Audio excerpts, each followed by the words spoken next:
আসসালামু আলাইকুম ওয়া রাহমাতুল্লাহি ওয়া বারাকাতুহু। আমি মোহাম্মদ মামুন রশিদ। এখন সূরা ফাতিহা তেলাওয়াত করে শোনাবো।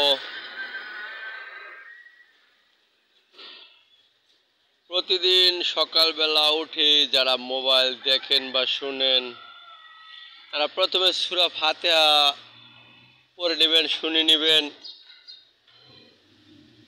এবং প্রয়োজনে আরেকটি সূরা অথবা একটি ওয়াজ, তারপরে হাদিস, কমপক্ষে একটা হাদিস, একটা গজল শুনে তারপরে অন্য অন্য প্রোগ্রামে যাবেন, গান টান যাই শুনেন, ঠিক আছে না?